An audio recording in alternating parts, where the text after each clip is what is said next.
again in intensity, our lowest order. And some people would rise up blind. They could neither see him here, nor would be able to see him there, as the Holy Quran tells us. So this is a lot of, darkness, and unfortunately, period of complete despondency for them. This is why it's important for people to act righteously here, because as I explained earlier, the life here has been explained by the Holy Quran with an analogy of that of the childbirth in the uterus. And it says that you are here like a child is being born in the process of being developed in the uterus. And so will you rise again. Now what is important about it, there are so many things, but one of the things which I want to point out is this, that in the uterus what you lack to gain, after birth you never gain that.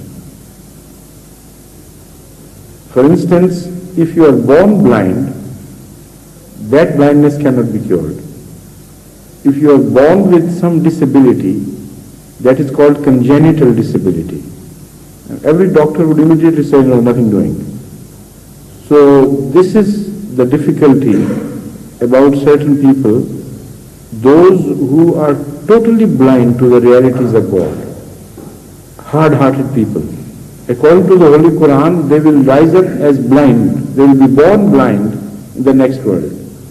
They are the most unfortunate people. So the sinners, ordinary sinners, have some moments of goodness. So they may be likened to a boy or a born baby who is born with defective capabilities. So they can develop, of course. But a person who is deprived of certain gifts at the childbirth, that person is the most unfortunate person. So that is important. Such people will not gain consciousness. I am not talking about those. They are exceptions. And about them, it is said elsewhere in the Holy Quran that they will not be returned to Allah. While in essence everyone will be returned to Allah. So that verse has been always a verse of complexity and enigma for many people. That at other places the Holy Quran says everyone will be returned to Allah. And in this particular verse about some people, Allah Ta'ala tells us that they will not be returned to Allah. That means they will be without capabilities to feel closer to Allah, even after being given the new life. And in that sense, in essence, they will remain away from Allah. Otherwise, everybody is going to return back to Allah, physically, spiritually. Yes, Dr. Mujib, and then his nephew. I'm not sure, sir, whether I should ask this question in this forum. So better sit down and be sure about it first. If I decide about it. If I can ask only, a little political flavor in it. Fine? Slight political tinge. Political flavor or political stink? What do you want to say? You're not sure. Sir, I just wanted to... Fine? I think Huzur is aware that last night, the acting chairman of the People's Party, Benazir Bhutto, was on the air on a phone and program. And I know you gave her a very difficult time by asking the last question and cornering her. Is that right? Yes, sir. Unfortunately, I didn't. You should have been unkind to her. No, sir. Unfortunately, I was not. I couldn't hear the earlier part. No, I tell you, I heard all about it. Yes. But I didn't like the one part about the questions. They were all hitting at her and taunting to her by giving repeated reference to what her father did.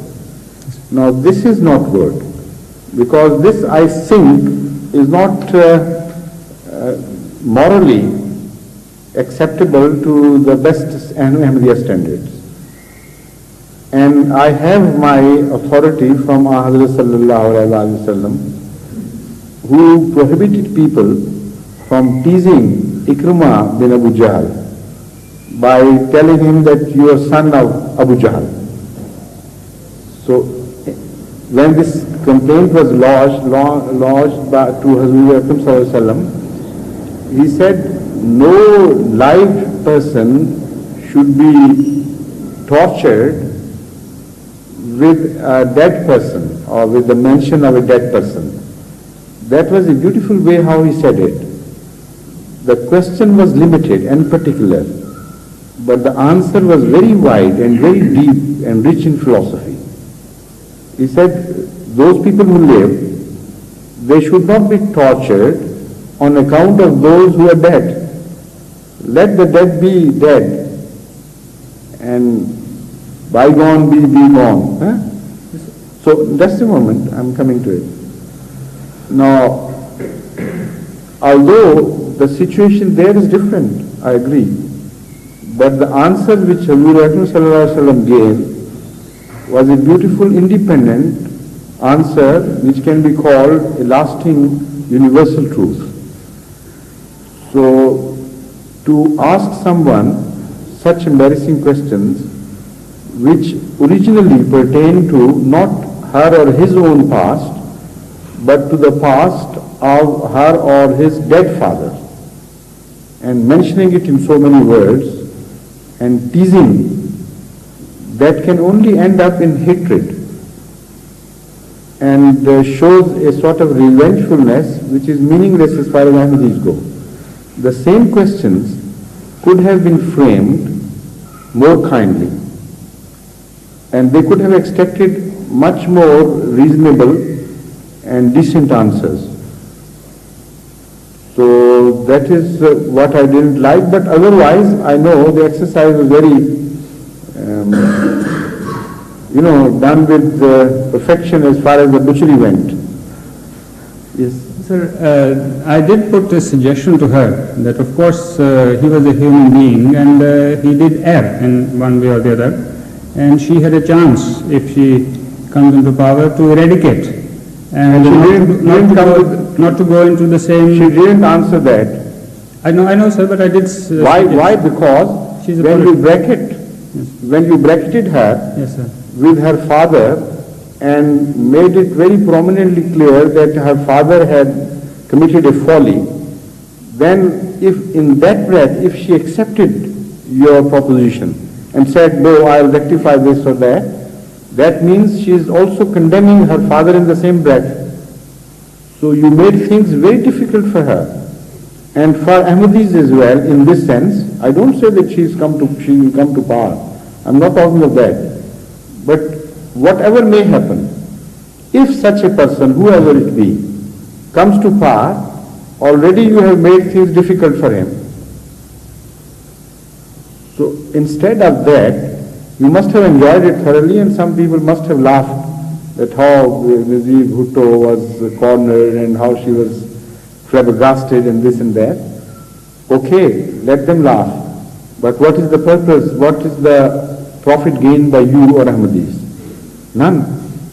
In fact, she perhaps wanted to go after Zia because she has trampled political human rights. I mean, apart from what he has done to Ahmadis or tries to do to us even now, politically he is being hated by a large section of Pakistanis.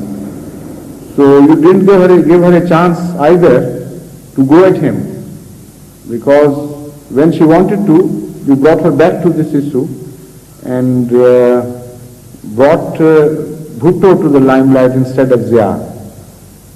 While he is already a thing of the past and a pent-up force which doesn't mean anything to us, why to coax people about what he did? Actually, I'm sorry to say that my question comes now, sir. That many a time. I'm not sorry, because what